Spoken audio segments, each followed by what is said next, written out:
Assalamualaikum warahmatullahi wabarakatuh. Kali ini kami akan mempresentasikan Masyarakat Ekonomi Eropa atau MEE yang beranggotakan Ainur Hafizah, Naila Hanun, dan Tiulandari. Let's get started. Pengertian MEE. MEE adalah lembaga kerjasama ekonomi dan moneter yang lahir dari Perjanjian Roma atau yang disebut sebagai Treaty of Rome pada tanggal 25 Maret 1975 tentang pendirian Komunitas Energi Atom dan Masyarakat Ekonomi Eropa yang bertujuan untuk menciptakan keselarasan negara. Anggota-anggotanya dalam hal yang pertama ada ekonomi, yang kedua sosial, dan yang ketiga adalah kestabilan politik di Eropa. Sejarah MEE. Sejak berakhirnya Perang Dunia II, Eropa mengalami kemiskinan dan perpecahan. Usaha untuk mempersatukan Eropa sudah dilakukan, namun keberhasilannya bergantung pada dua negara besar, yaitu Prancis dan Jerman Barat. Pada tahun 1950, Menteri Luar Negeri Prancis Maurice Schumann berkeinginan menyatukan produksi baja dan batu bara Prancis dan Jerman dalam wadah kerjasama yang terbuka untuk negara-negara Eropa lainnya, sekaligus mengurangi kemungkinan terjadinya perang. Keinginan itu terwujud, dan dengan ditandatanganinya perjanjian pendirian pasaran bersama batu bara dan baja Eropa atau European Coal and Steel Community atau yang disebut ECSC oleh 6 negara, yaitu Prancis, Jerman Barat, Belanda, Belgia, Luxembourg, dan Italia. Keenam negara tersebut selanjutnya disebut The Six State. Keberhasilan ECAC mendorong negara-negara The Six State membentuk pasar bersama yang mencakup sektor ekonomi. Hasil pertemuan di Messina pada tanggal 1 Juni 1955 menunjuk Paul Henry Spaak atau Menlu Belgia sebagai ketua komite yang harus menyusun laporan tentang kemungkinan kerjasama ke semua bidang ekonomi. Laporan Komite Spaak berisi dua rancangan yang lebih mengintegrasikan Eropa, yaitu yang pertama adalah membentuk European Economic Community atau Masyarakat Ekonomi Eropa, yang kedua adalah membentuk European Atomic Energy Community atau Badan Tenaga Atom Eropa.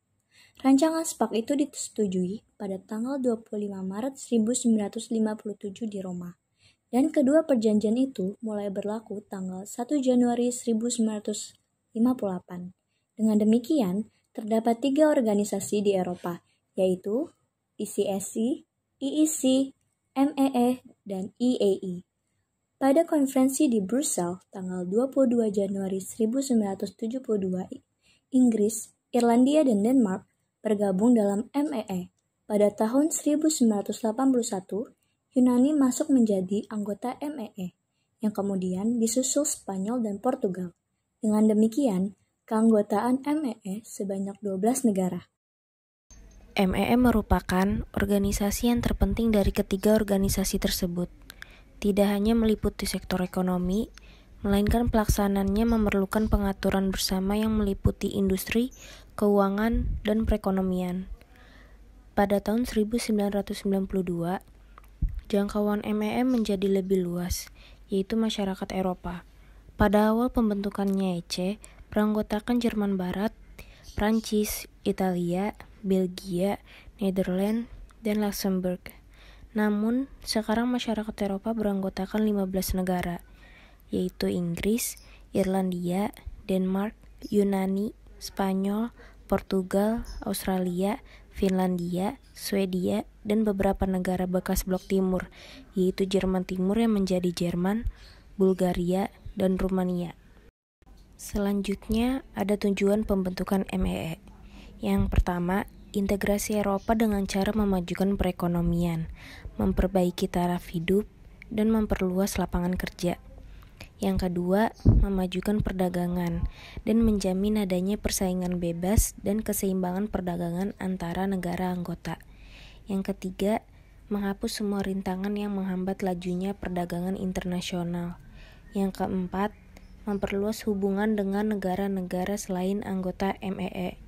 Yang kelima, untuk mewujudkan tujuannya, MEE membentuk pasar bersama Eropa, keseragaman tarif, dan kebebasan bergerak dalam hal buruh, barang, serta modal. Struktur organisasi MEE. Yang pertama ada Majelis Umum atau General Assembly atau Dewan Eropa atau European Parliament. Keanggotaan Majelis Umum MEE berjumlah 142 orang yang dipilih oleh parlemen negara anggota.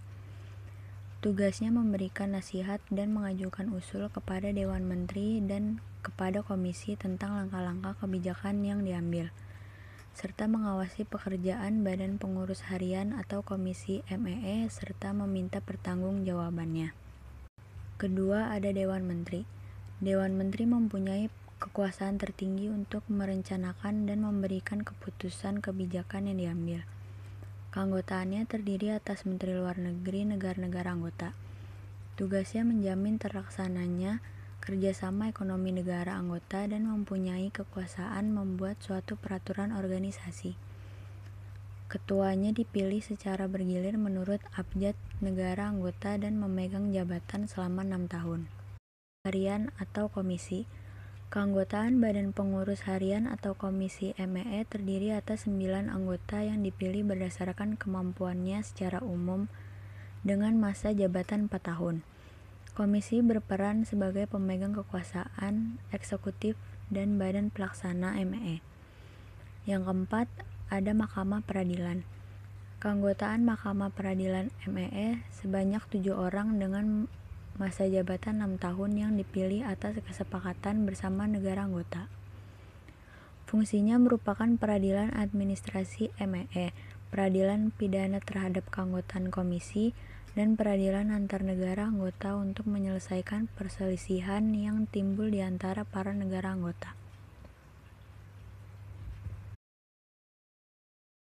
Demikian hasil presentasi dari kami, kurang lebihnya mohon maaf.